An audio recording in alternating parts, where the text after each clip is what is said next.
Wow, you guys are in for a treat.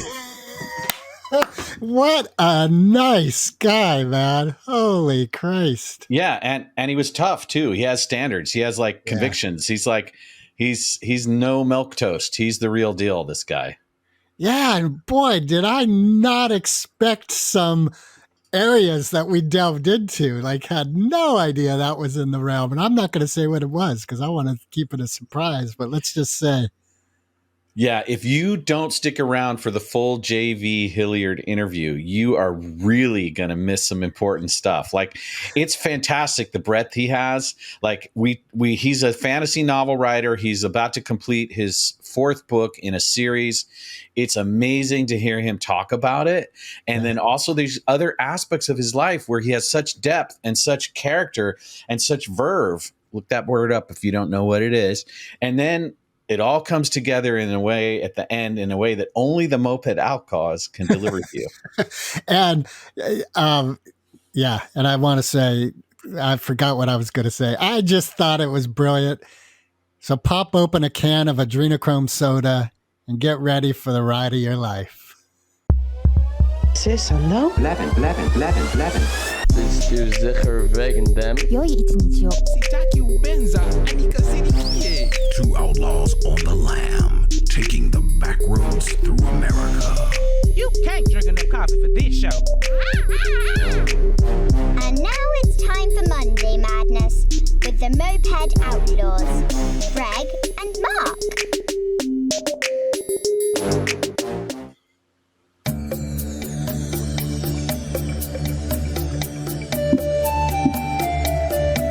Welcome to another episode of Moped Outlaws with our special guest, J.V.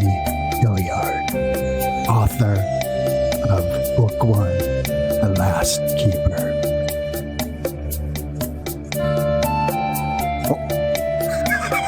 Sit back and relax as we take you on a fantasy ride through the comic book in our brain.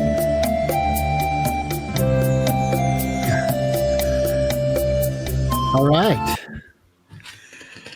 Love the JV, intro welcome. music, guys. Thank you very much. That intro music got me right in the mood. I'm ready to go. Where's my lute and lyre? And I'm ready to go play.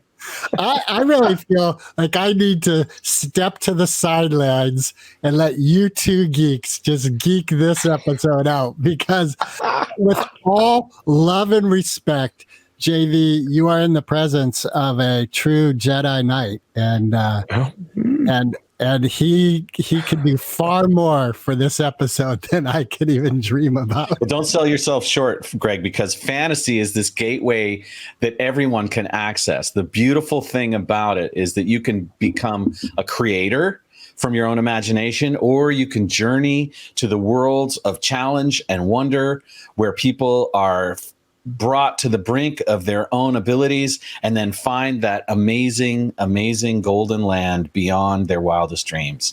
JV, I just got to say, I haven't read your books yet, but I can just tell from what I have researched about you that you have a super rich imagination. And I love that about you. And I love that we're going to be talking a little bit about that, I hope, in this conversation. Thank you. Yeah, sure. I'm glad that you had a chance to do a little bit of peeking behind the curtain, and I'm more than happy to tell you what's back there too, and give you the nickel tour. Awesome. All right. Yeah. So how long have you been doing, desktop gaming or role-playing gaming? Since I was 10. My uncle was a Marine and was paralyzed in the war. And when he got home, my mother was his nurse. And there's very little that he could do. He was quadriplegic. And two of the things he could do both involved a level of escapism from his physical form. And one of them was writing, and the other one was playing Dungeons and Dragons, right? So like for us, I grew up by his bedside. He was like a second father to me. And so I fell in love with both things. And for my 10th Christmas, I got my first copy of The Hobbit, and I got my first box set of Dungeons and Dragons, and bam, it was, we were ready to go. And ever since I've been playing, I still play with my nerd friends on Sunday nights. And, so you're looking at a couple of decades worth of story things that are campaigns rolling around in my head that I'm, in some instances, I use for my novels. So yeah, long time. It's awesome. A lot of people speak in a kind of, denigrative way about it in certain kinds of pop media and things like that. And I'll be honest, I've never played the game, but I've always loved the idea. I've always thought that the use of imagination and the way that people create these vast worlds with all of these complex permeations and outcomes of gaming is a really important aspect of growing your brain and becoming a full-fledged human being. And I also will note that it was a big part of Stranger Things at the beginning as well. It was that like a big homage to this gaming community, and they run the world. Yeah, we do. I've got my card right here, so you can. But you can't see it because, there it is. I showed it to you real quick. You're not allowed to see it because it's the secret geek card. It gets me into everything. But no, you're right. I mean, look, in the beginning, I think there was a stigma to it. When I think I was younger, there was this, it's Satanist and you can't do that kind of stuff. And then now it's become popularized not only by things like Stranger Things, but some of the online stuff that's out there, like Critical Role and LA by Night for the vampire games and things like that. And you see actors, that are doing it on the side. And also, it's become a big industry, right? And it's not that far afield from video gaming, right? So like, if you think about it, you're just immersing yourself into a video game. You're watching TV and you're playing a game on your handheld or you're on your computer or you're watching a movie. This is just taking a step and casting yourself as a character in it, or in some cases, like the dungeon master, the person that runs the game like Mike did on Stranger Things, right? So it's a fun game. It's a game that will last years.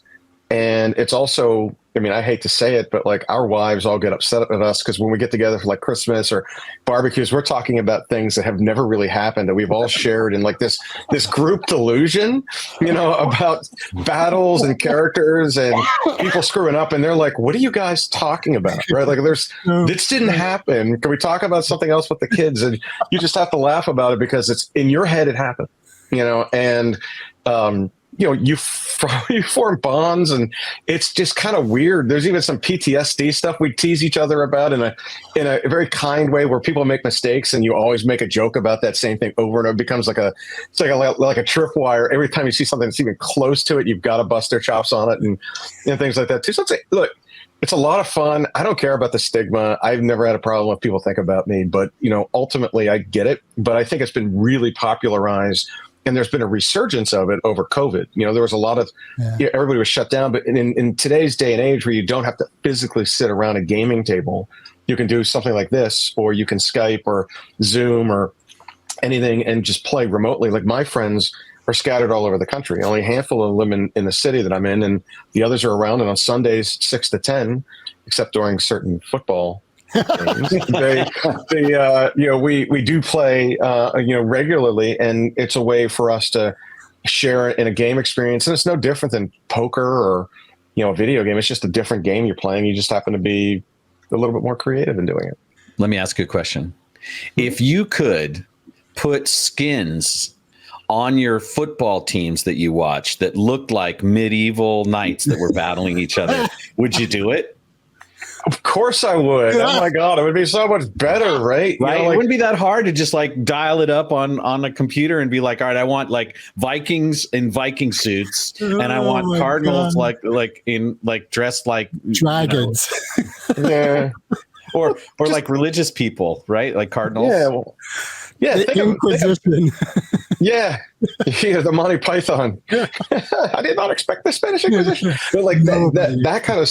Yeah, that is just. That would be a lot of fun. First of all, the augmented reality it would take to do that would be just cool to be around. But also, when you think about it, there's not much difference except, back in the day, they actually killed each other in coliseums. Here it's just they're playing football for fun or another sport for fun. But, they're just killing each other slower. That's all. Yeah, well, yeah.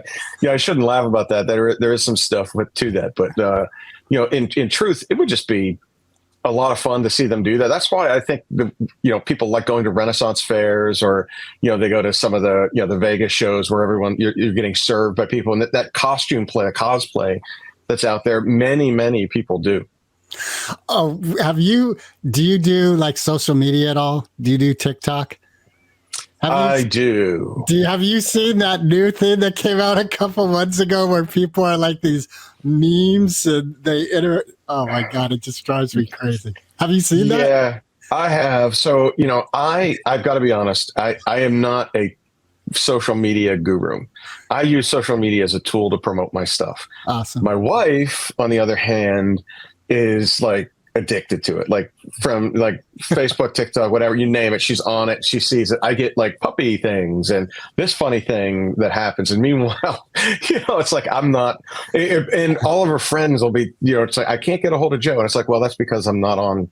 You can send me a Facebook message, I'm not going to get it, you know what I mean, unless my social media person tells me, hey, this person's looking you up, you might want to go check it out. But I am aware, but those are good tools for folks. J.K. Rowling left you a DM. That's right. That I would return right away. You know what I mean? But right. Yeah. Other than that, my wife's friends asking about a scavenger hunt, I might take a couple of days. Well, let me ask you this, because with D&D, you're still playing it in the real world, right? You guys are using real dice. Okay. If virtual reality got to a point where you really could, with goggles, be immersed in, would you do that, or do you like the definition of a physical thing in hand? And I think I would try it. It's coming, right?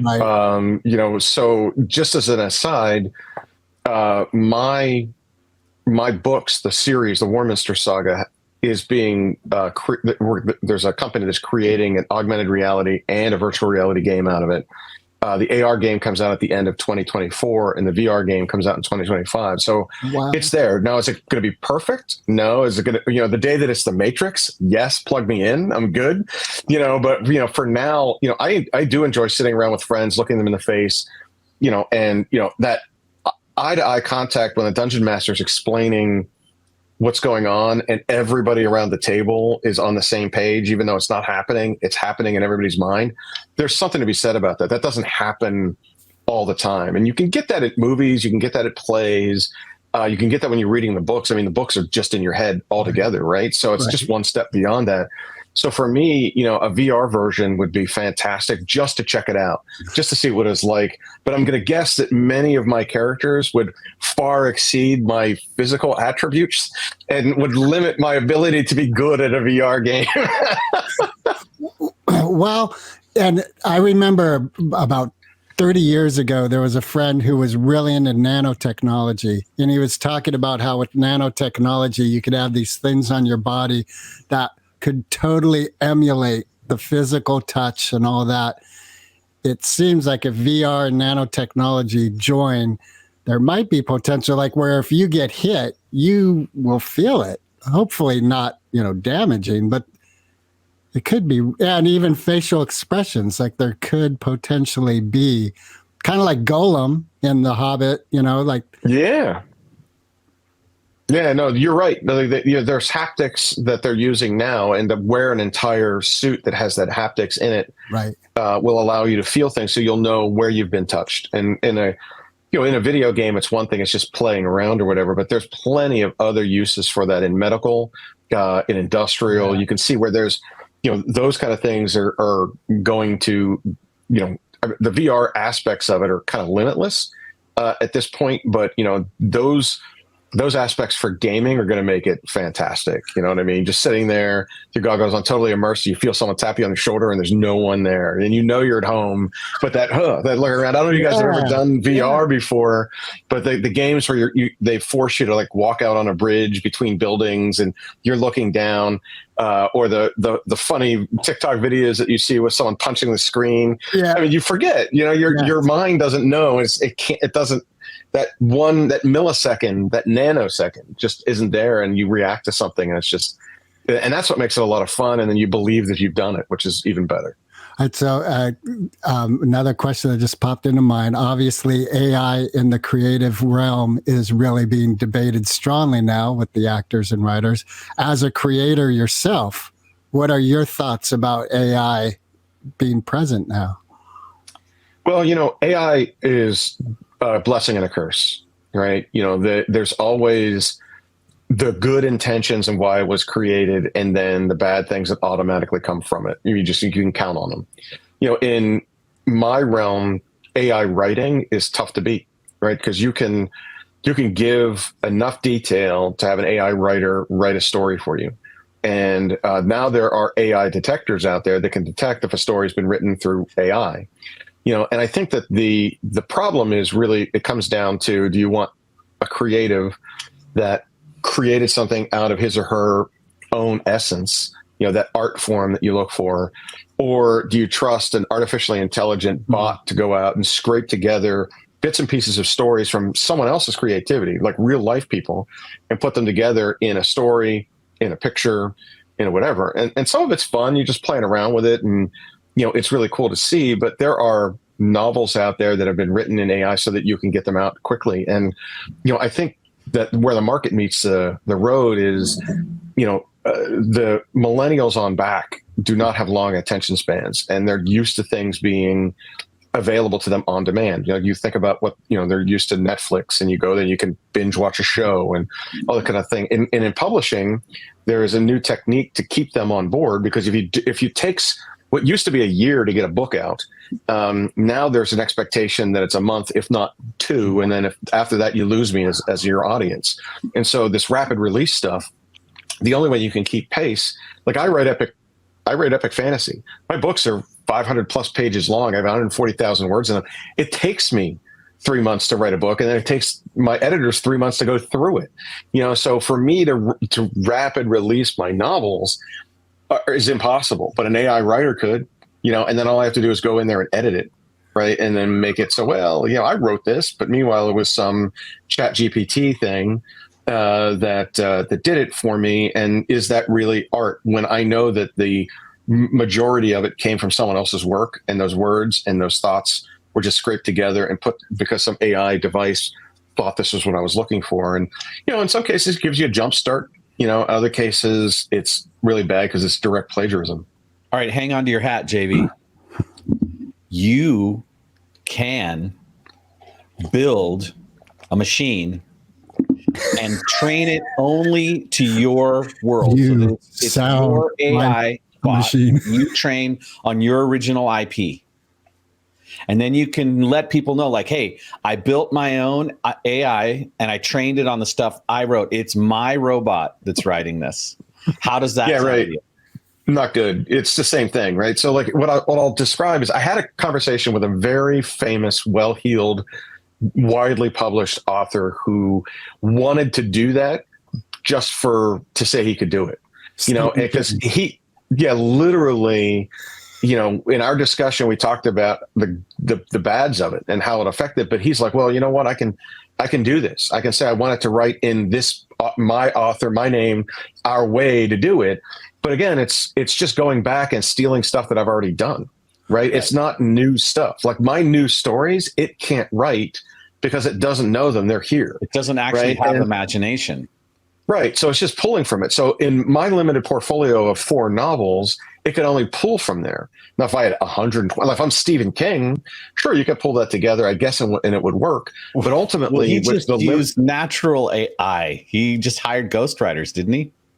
Yeah. Well, that's the other thing. Like there are times. So ghostwriters is an entirely different thing. Right. There are times when, in this publishing day and age, that it doesn't, I'm not going to say it doesn't make sense to use them. That's the wrong word. There are people out there that have very good stories to tell that aren't good writers, right? They need ghostwriters. There's a role for that in the marketplace. Like, for example, when you see a biography of somebody that came out and they basically, worked at a 9-to-5 job, they didn't write that. That someone else wrote that for them. And sometimes, depending on the contractual obligation, you'll see their name by it. Written by famous person, and then also and some ghostwriter guy, right? And that kind of stuff is out there, and it serves its purpose. in other cases, it's to give you that jump start because you've got to do something quickly. Like sometimes publishing houses, there's an immediate event and they want to take advantage of it and they want to sell a million copies because something happened last week and they need to get something written in a week to get it out and published and out. And those happen too. So there are a lot of things behind the scenes that ghostwriters are used for. Other times there's a thin line between being a development editor and a ghostwriter. And a development editor helps guys like me all the time. I hand someone my book and they read it and they tell me where the holes are. I might be too close to it to recognize that these two chapters don't connect well, or there's a missing piece here, or why did this person do that? That doesn't make any sense to me because I've read it so many times and in my head I know what happened, but reading it for the first time, their job is to point out all the holes. Same thing with beta readers. They read it and tell you what they like and they don't like about it, so you can go back and tweak those things and make them better. Traditional ghostwriters where it's like, I'm a writer and I want you to write my stuff for me and then I'm going to claim I wrote it. Yeah, it's not much different, except for in the event you need someone to fill in holes for you. And look, I think everybody's guilty of that in some capacity or one way or another. Like for example, I don't write poetry, but in my novels, I have not a main character, but an important character to the novels that is a poetess. And so I asked a real life poet if she can write the poems. I told her what I wanted, and then I gave her credit. I attributed her work as part of the, my forward in the book to make sure that everyone knew that was hers. And I promoted her on my social media, thanking her for her work. Like the same way I didn't design the cover of my novels. My illustrator did that, but it's just as important because when you sell a book, the first thing they look for is the cover. As stupid as that sounds, and I know it's cliche, think about this. You walk into a bookstore, you go to an area of the bookstore that you want to go to. So you go there and you look in my case, fantasy sci-fi. I go in there and the first thing you see is not the author's name. You see the cover, and if the cover grabs you, you grab the book and what do you do next? You turn it over and look on the back and you read the 250 word summary, the blurb about what's in the book. And then if that continues to interest you, then you flip the first page and read the first couple of pages and you're like, all right, I'm in, I'm going to go buy. So before they even get to me, they've already gone through my editor and they've already gone through my illustrator before they even picked up my art form. Right. So there is a team effort here. And so there's a role for that, but it just depends on, whether or not you're a writer professionally or you need someone to write your stuff for you. All right. I want to shift gears a little here. Yeah. I heard you say that your uncle who served in the military and was disabled as a result, God bless him and thank him for his service. And then you began to write at a young age, right? But there was a point where that writing was just done for you or done by you in a way that wasn't really a commercial enterprise. And then there's this moment where you decide you're going to try and write your first book. Can you tell us a little bit about how that transition happened in your life and what were the things around that happened? Yeah, sure. So when I was younger, I emulated him, and he wrote horror stories and short stories of pulp fiction that would get published in old school magazines that really don't exist very much anymore. But it was something he could do, and it kept him, active and professional. And so, I sat next to him and I just typed on my computer and tried to be him. And I always wanted to write a book. And I think playing the Dungeons and Dragons stuff, as long as there's just so many good stories that come from that.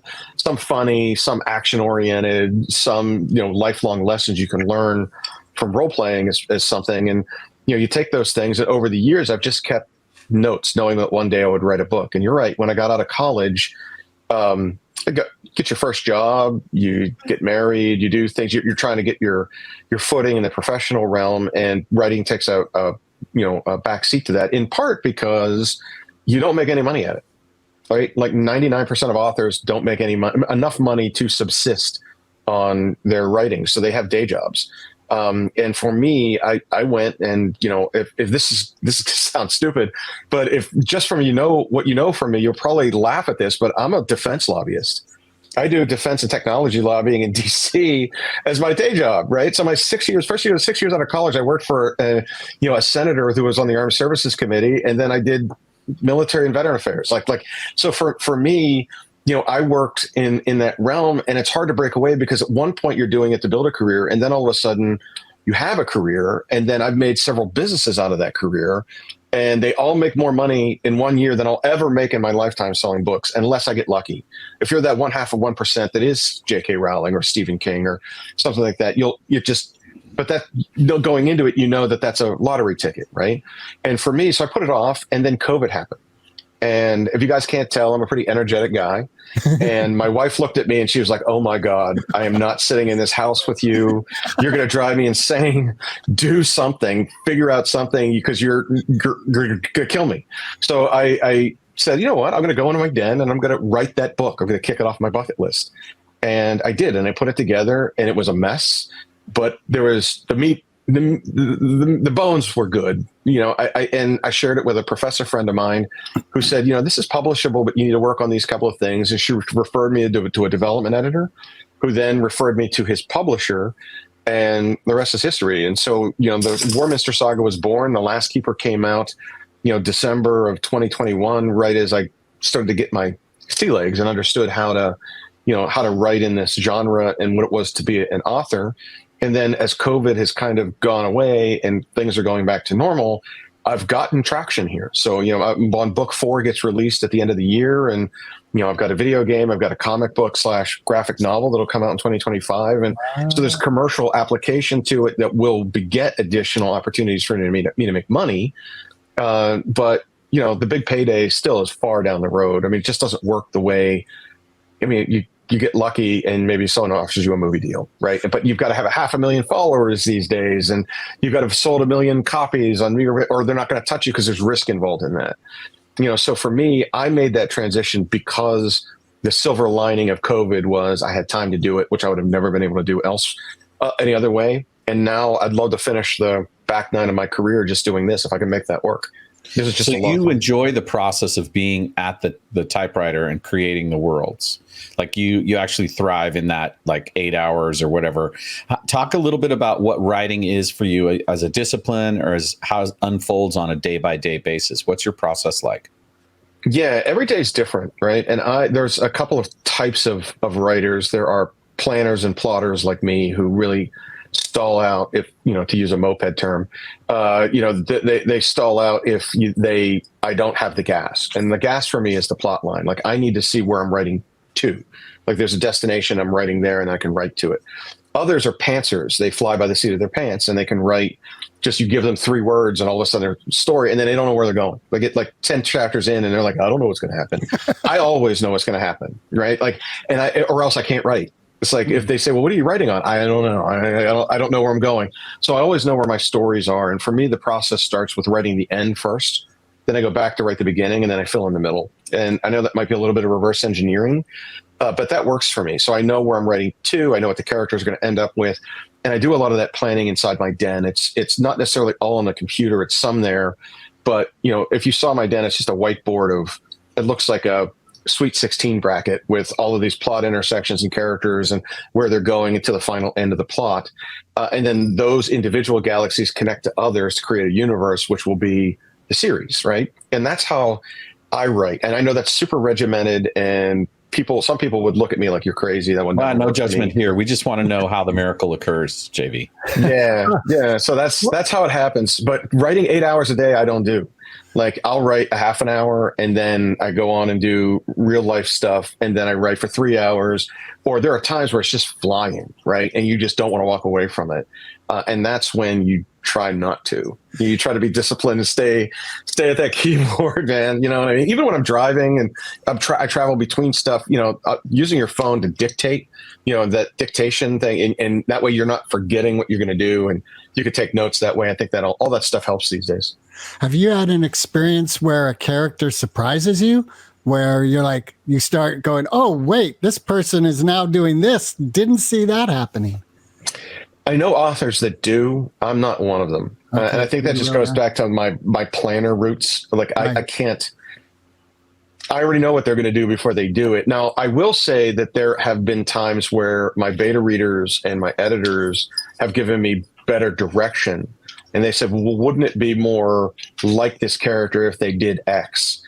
And if you're open-minded and can take constructive criticisms, most of the time they're right, and you go back and fix it so that they're there. And sometimes you miss those nuances. And I can say for a fact that I've had characters that I've cut out because people didn't like them or they didn't feel like they fit, or that I've changed characters or outcomes for characters based on the fact that people thought it would be a better story. And so I liken that process to, you go to a movie theater and you're part of a screening, and they show the 3 different endings of 3 different theaters, and then they judge which one got the best response, and that's the ending of the movie. Well, that's the same thing that happens in books. Your beta readers and your editors are going to tell you what they like and what they don't like. And so sometimes that forces you to change your characters. Yeah, it's not often that we have a defense lobbyist on the show, so I want to. This is going to be a hard left turn, and I do not want you to violate your NDAs or any of your oaths of secrecy. But I want you to, though, and we're recording this, so please feel free to violate everything.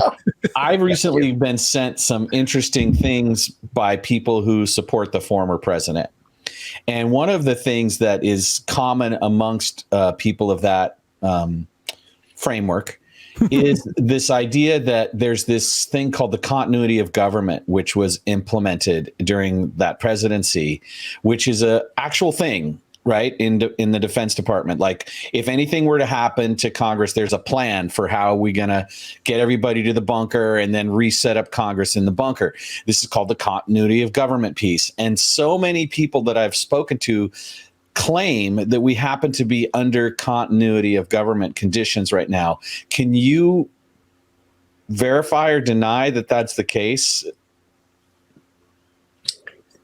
Yeah, that's not the case. So I would say that there's a few things. So yes, there is a structure in place. We see it all the time. In fact, there was a very popular TV show that Kiefer Sutherland was in for the designated survivor. That happens every year during the State of the Union or when everybody gets together. And so there's a forced rubric around that for those kind of things. To say it's in place right now and working, no. I think there was a lot of theoretical stuff about his, was there cheating on both sides during the electoral processes, especially in larger states that were mostly Democratic because, of votes that were passed or were made and didn't happen, or vice versa, and all that kind of stuff. But all those kind of things are mostly just political propaganda. I'm not saying it doesn't happen, because there's proof that it does happen every single election cycle. But, is there like some sort of like Illuminati out there doing it? No, not that I've seen. And I've seen some screwed up stuff. Yeah, I think the key here is that we're not operating extra nationally. We're not under continuity of government. The United States of America is intact and the Constitution is in place. That was all I really wanted. Yes. And man, was that a left turn. Well, let's stay on this path here. I'm wondering, with the experience with your uncle, for me, that brings up all the negative elements of military. Someone comes back home with all their legs gone. And in your work, what do you see as the positives of humanity in the military realm? There's plenty. You just have to look for it.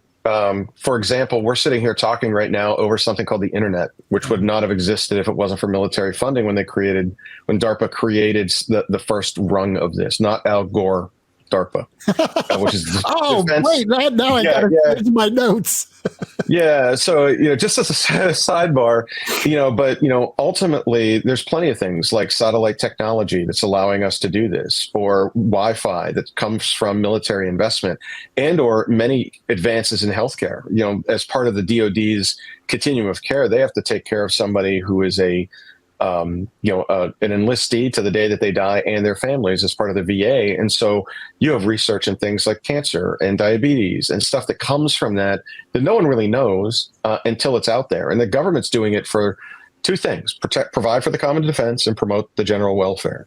And sometimes providing for the common defense also promotes the general welfare. So you'll see successes medically, you'll see successes with energy, you'll see successes in various realms, like the Jet Propulsion Lab, or Sandia, or Oak Ridge Labs, or things that they're doing just outside of me in South Park, here with liquefying coal, taking out all the bad stuff, so you have a long-lasting source of energy. No one knows about that, right? Because that's not sexy, you know. And what you see is the combat stuff, and you see things. But again, you know, every country has a right to defend itself, and in some cases, you have to exert yourself. And there are days where, you know, the U.S. loves the Fortress America stuff, and there are days when we're the top cop for the entire world. So it just depends on who's in charge and what the whims of the electorate is, you know, at that time. And so, you know, I see a lot of good that comes from it. Unfortunately, it's that's the preparation for, I think, was, that you see a lot of that stuff, and the war itself is never good.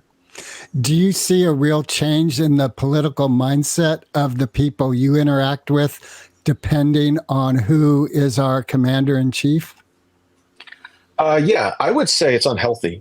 In the last 10 years in particular, there's been a polarization in DC that has taken place that it makes you want to leave. Like, good people want to get out of DC.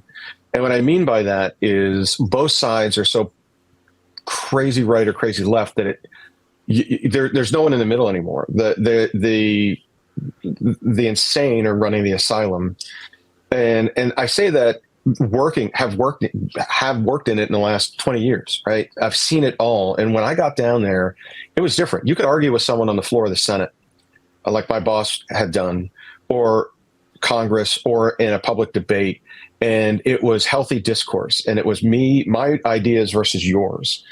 Now it's militant, and people are bombing clinics, or people are bombing whatever they're bombing, or they're threatening, or the protests are no longer, the steps of Congress or the steps of the Supreme Court. Now it's, I'm going to go and protest your family, or you're not going to be safe, and I'm going to dox you on your Twitter, and we're going to cancel you. And just because you don't believe the same thing I believe, and it's just toxic. And what you have is toxic leadership. We see it now. I mean, it's not even funny. I mean, the president is not in a mental capacity to run this country, nor is our leader in the Senate. So you could be a Republican or Democrat and hate me right now. But the truth is they're both too old to be doing what they're doing. Those jobs are so demanding. And you see it in their day-to-day stuff. I mean, McConnell freezing up a couple of weeks ago. Pelosi's had her stuff. Biden has them once a week, if not more.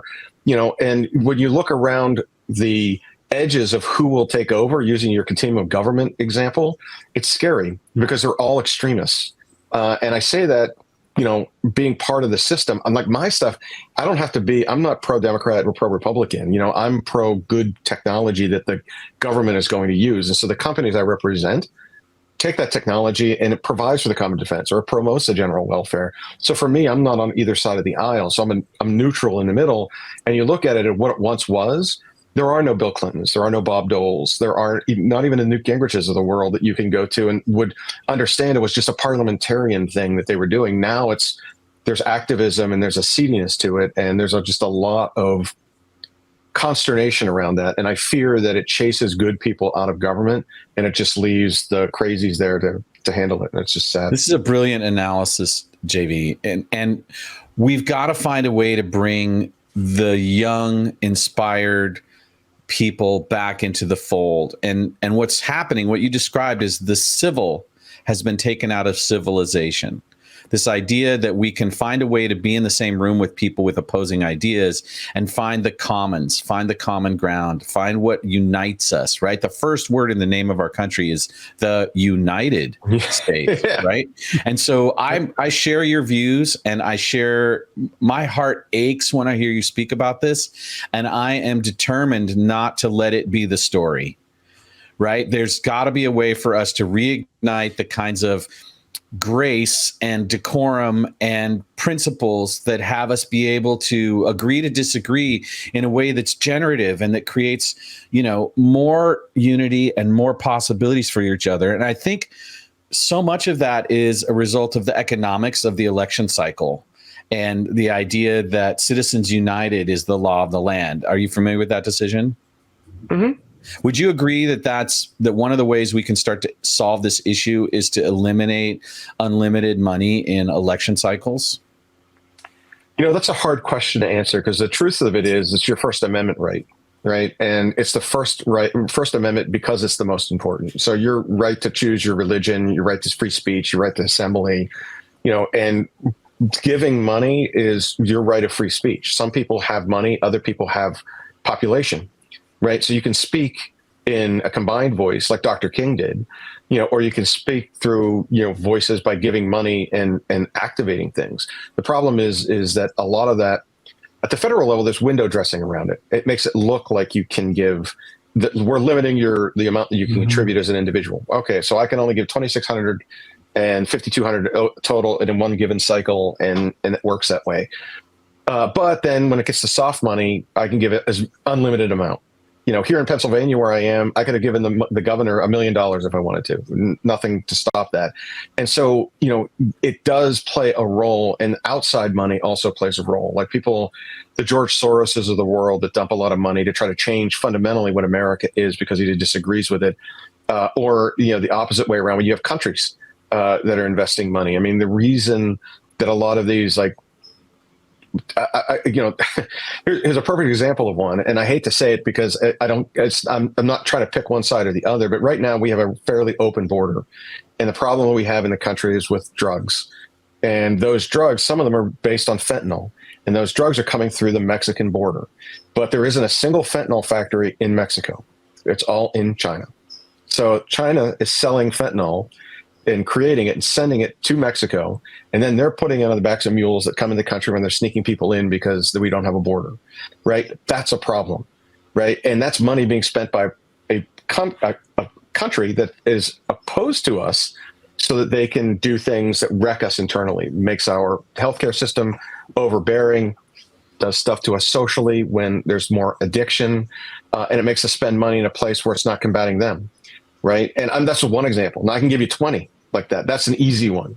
If you want to take a look at what's going on in the Ukraine, or you want to take a look at what's going on with Brexit, you can take and it doesn't matter what side you're on, you could pick one or the other. And so the problem is, yes, at the heart of your question, it would be great to say, one person, one vote, no money, but that doesn't work either. You're right. You get down, and then it's just, now all of a sudden you get into a place where you're now limiting my First Amendment right to spend money. Like, what are you going to limit next? I can't put a bumper sticker on my car. Yeah, because I'm spending money now. It's in kind, and so where do you draw the line there? It just really gets murky. All right. Well, here's where we turn right. No, wait. Let's not turn right. I've been watching Marianne Williamson and her second run for presidency, and she just shared that The View I think it was within the last 2 weeks, where the women on The View were talking about the upcoming election. And one of the women said, well, no one's running for the Democratic Party. Biden's our only choice. And Marianne Williamson's point was, I've been announced for almost a year. I am actively campaigning. And here's this major media outlet that just dismissed me completely, didn't mention me at all. And there's an element in that scenario that big money's needed so that she can't be dismissed. Like, how does she compete effectively in that environment? Well, there's a few things. First of all, folks like that typically have a tendency to be fringe elements, right? They're on the far right, far left. They love something so much and they just can't see through Republican red or Democratic blue. And in some cases, it's crazier stuff, not just D's and R's. It's, reactionary versus communism, right? Like, I'm just going to say what it is. And so you don't want them to get money. And you don't want it to be fair for them because it's not in the best interest of the country. Now, I can say that. Someone could disagree with me, right? But that's the whole point.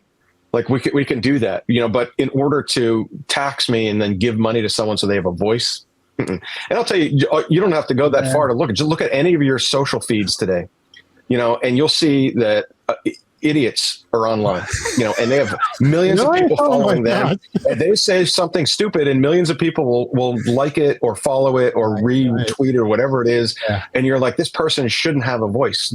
They don't even know what they're talking about, and that's another, it's a huge problem, that we've gotten away from. And it's hard for them. I realize that, but the idea that you're speaking, you might not win as a candidate, but you're advancing a certain platform and then you can be there to build it into the platform. Sometimes because things take time. They take years, decades, even sometimes centuries, Right. to put something over the top. And that's what it's there for. But it's hard in our structure to do that overnight. And, in media, let's face it, they're just there throwing bombs. I mean, for anybody to say that they're fair and balanced, or anybody to say that they're, it doesn't. No. They're there to sell, and all you have to do is listen to them for more than a day, and they repeat themselves, and there's a message in there, and it's ridiculous. They are no longer I won't even go back to Cronkite. I'll go to Brokaw. Let me go back to Koppel, and that's where it started, where it went bad with the fake media. They would put out fake news because they wanted to invest in the outcomes, and you just can't. You can't have that stuff. So do you know of any resources with your inside experience? Do you know of resources where you could say, this is a good resource to get information from? Well, it just depends, right? Like the resources that you might be talking about are really reform resources. And I think what you need to find is, I think people are so sick of the left and the right that this might be a time, or we're close to a time where there's a chance for an independent party.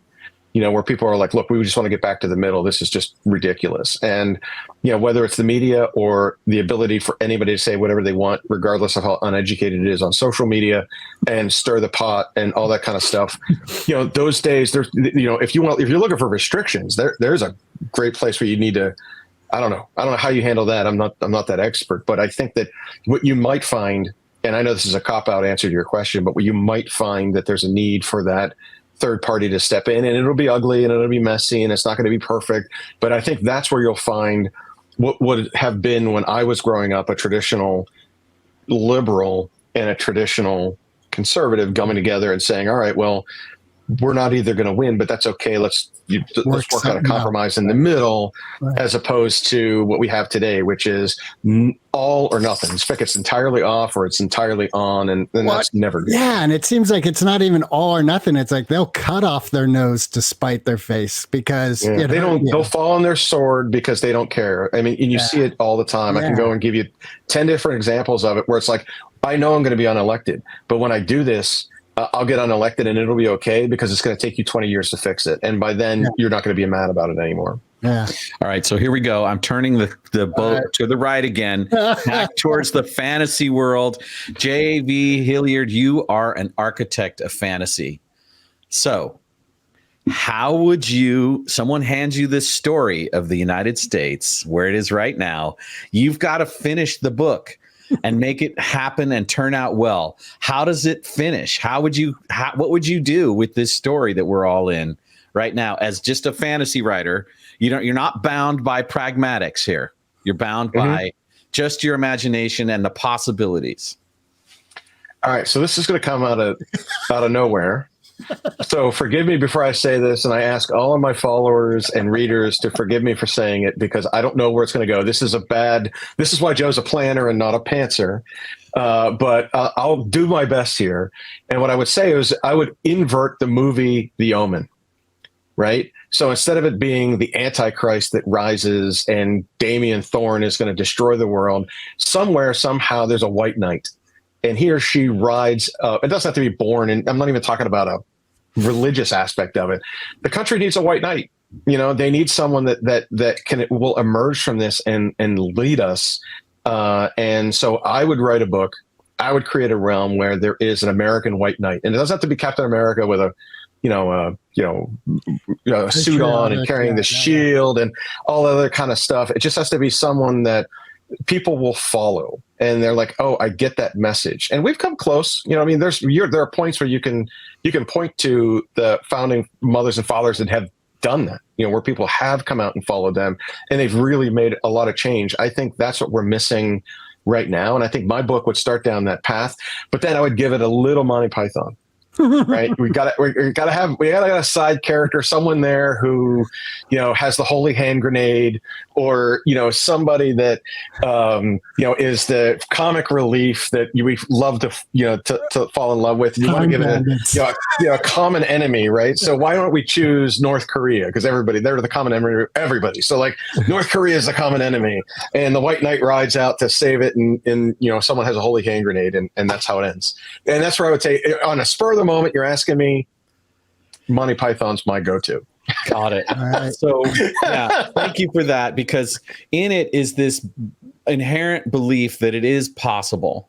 And I think that's the fundamental thing we all have to hold in our hearts. We can't give into this idea that it's going to go down the tubes. This is Armageddon. If you're thinking Armageddon, you're creating it. And so we all have to put on our best fantasy hats, because it doesn't, like, when you look out at do the calculus, it's like, I don't know how we got here. I do not know how we're going to get home.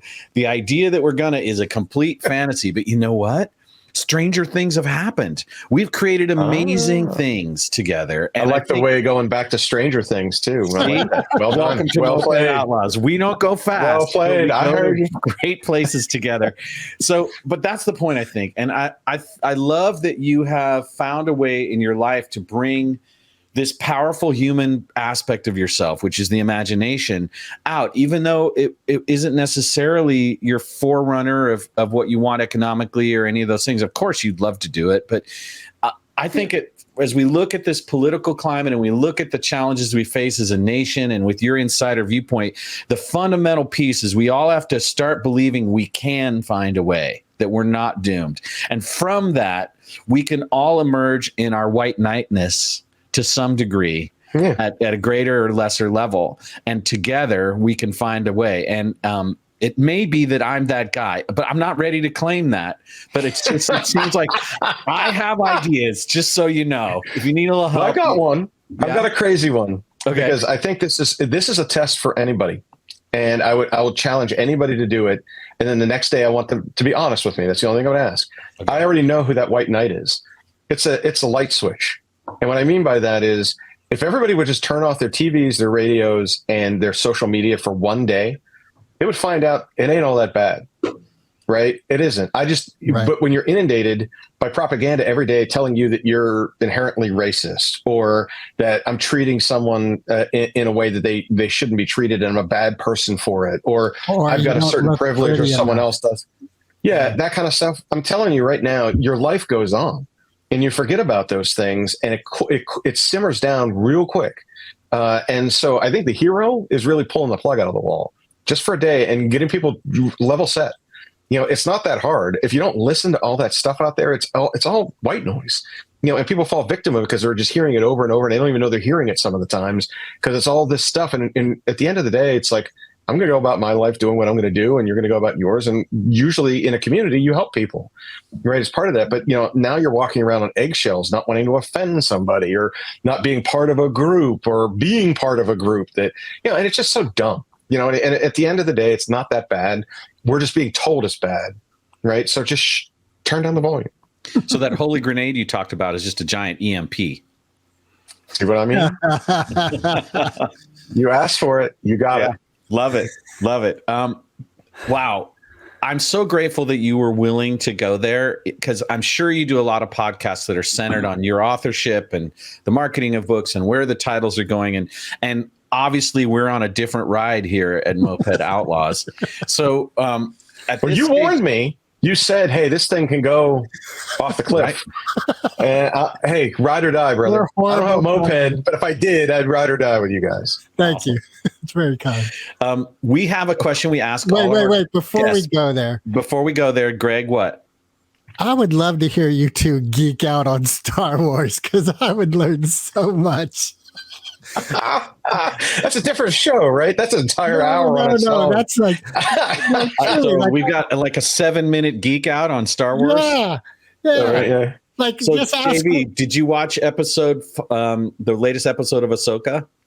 I did.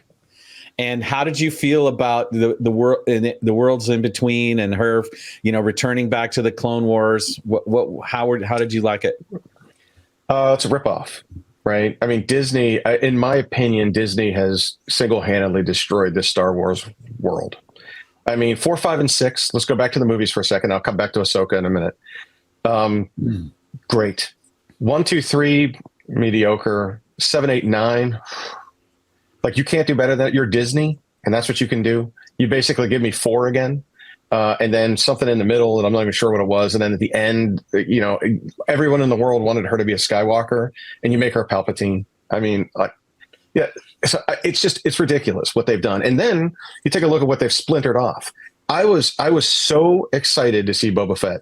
Stunk. I was so excited. And of course, I'm excited every time they mention something new. I was excited for Ahsoka, but they mentioned Obi-Wan. Stunk. Mediocre. But he's in this animal was killed. Like just so many plot holes. So many plot holes. Mandalorian, really good. I enjoy it, and I think it was because it was given creative license outside of Kathleen Kennedy in many respects. And I think that the team there had done a pretty good job of moving it forward. But Ahsoka, the reason I say it fell flat for me is I've seen it before. Right, like the time war thing, that going back in time, it's like overdone. It's like what vampires was 10 years ago, and I love vampires. Don't get me wrong. And I've been reading time war stuff forever, and I think there's part and parcel of any kind of star travel, whether it's Star Trek or Star Wars or any kind of thing in the future. In order to get to where you're going, you need some sort of time-space continuum so things can get screwed up. And I do like the idea of them trying to come back to characters that had been lost, right, and trying to find it. And Thrawn's a big bad evil guy, and Ezra is a big bad good guy, and you want that for the characters. You want that as part of the plot line. But it's like, you're Disney. Can you not come up with a better? I mean, we've seen this over and over and over again. It's like, and I haven't been. So I'm going to push back a little, right? Because what we have here is Dave Filoni starting to get the reins a little bit. And he's the only guy who's been trained at the Jedi Temple under George's leadership, right? And so this is his chance to kind of navigate through the Disney, trench, Death Star trench, and emerge victorious and reinvigorate the storytelling. Like, do you at least hope that that's possible? That Dave will I think he's doing. Well, he did Mando, right? And Mando's pretty good. Well, he did Ahsoka. Right. So and Ahsoka is produced really well. The problems that I have is in some cases I don't want to say the acting is subpar, and I'll give you a couple of examples. And it's nothing against I think he has done of the stuff that's been produced that I've seen, his is the best by far. And right. Maybe I'm being overcritical because as a child you love this stuff and it never lives up to right. It means something to you. It means something to both of us. Yeah. Right. So you see that as it has kind of fallen away, and it just seems like it's oversimplified. But like, the scenes in Obi-Wan where they've got a little girl and she's running around, and it's like it just get it. But that's not Disney. And the same thing with Ahsoka. Ahsoka can't fight. Watch her. I ask you to do this. Yeah. You are Disney. Yeah. Have someone stand in for her who knows how to use swords. She moves in slow motion, and it's like, I expect better from them. So when it has the name Disney on it, if it had the name Joe on it, all right, then it's a garage video, right? Like I can expect it's going to be a low budget thing, but you can pick any actor or actress in the world and you have access to Lucas Ranch technology and you can do anything you want. And that's what they do. Well, we've got Filoni, and he happens to be a Penguins fan, and he's a Pittsburgh guy. Native. Yeah, and I think he's our best hope at this point. And so my guess is, he's our only hope. Yeah. Did you get that? He got it. How did you miss that? Greg got it. Help me, Dave Filoni. You're my only hope. Right. Yeah. Yeah. So I think I've met Dave and I believe in him, and I believe that he has the intellectual capacity and the creative chops, but he's still in that Padawan mode as a live action filmmaker. He's been in animation his whole career. And I just think that he's opening the gateway. Like Ahsoka's going to do some really dramatic things, and then there'll be an opportunity. And they've given him another film, right? He's going to have a full length feature that he gets to produce. So I'm hoping that the galaxy can be healed from the current Clone Wars that are going on. Well, keep this in mind. I mean, as an animator, those are the more popular shows. The Clone Wars was a popular show. Bad Batch is a very popular show. And even if you get away from the Skywalker path, I mean, the best movie they've had out in the last 10 years was Rogue One. Right. I mean, it was literally the best of the best. And it had nothing. There was just like the prequel, right? You only got your little taste of Darth Vader there at the end. But Yeah, and that was good. It kind of connected everything together. But that's saying something, as the number one. Like you can't. It's hard to screw this up, and it just seems like they're stuck in neutral, and they do just enough to keep nerds like me watching. Like I'm going to watch anything they put out, and I'm going to complain about it. But there's got to be a day where they break loose of that. And so what would it take for you to stop complaining? Better product, right? Like you tell me that outside of it being Star Wars, was Boba Fett really good? Hey, Boba Fett crawls out of this thing that he's been in. We don't know he's alive. He has this regeneration at the hands of the Tusken warriors who were evil up until then, and now they're good. Because God forbid they still stay evil. And then of course he can't be evil anymore because we don't have evil characters as our main character. So now he's good. And he goes into a town where, of course, they're selling spice, just like on Dune, and everybody's selling spice. Spice is code for drugs. You can't come up with something better than drugs. You know what I mean? As your reason, and it's scattered through everything. Everything is spice this, spice that, and blah, blah, blah. It's like, God, it's overdone, right? And that's the whole thing with the time stuff. And it's like I've just seen it over and over and over again. Just make a better plot. That's all I'm asking for. It doesn't, as long as you could set it inside the Star Wars realm. But, it's just like Star Trek. I hate to bring it up, but like there's good Star Treks and there's very bad Star Treks. And to get back, you sometimes need someone to take a leap of faith and do something well. And you can tie them all together. It's just, actresses and actors need to be up to par. It can't just be because they're, like, and the other thing is, just because they're Flea and Flea's chasing someone around, I'm like, why is Red Hot Chili Peppers in Star Wars? Yeah. You can't have that kind of character. It's based on people that you Bad don't casting. know. Yeah, and it's just out of the story. I love Flea, right? Yeah, I agree. Right, but when you see Flea, who's Flea? He's Flea. He's not the mercenary guy.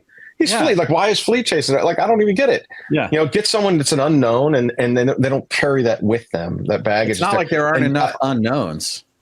Yeah, and look, and I'm with you. I hope to God he can pull it out. I haven't seen it in the last 4. I know that the Force is with Dave Filoni. This is going to turn out right. Trust me. From the young boy who at 13 saw A New Hope before there was any hope of there being any more Star Wars, and who then later grew up to be a Jedi in one of the Star Wars films. I am convinced that there's going to be greatness ahead of us. Well, if you've talked to him, have him call me. We'll work it out, and then we will save it together. No, Moped Outlaws, JV, and Dave from Pittsburgh, and we're good. So we're good. I'm going to run. I've got this story I want to tell. This is going to run over. Do you have time, JV? I do. Okay, so I came up with this cool story that's kind of a Han Solo origin story. All right. Okay. So Han is living on Corellia, right? Yeah. And his father. You mean not the one they gave us, though, right? No, this is a whole. He's Solo. Clean slate. Listen to Marky's story. All right.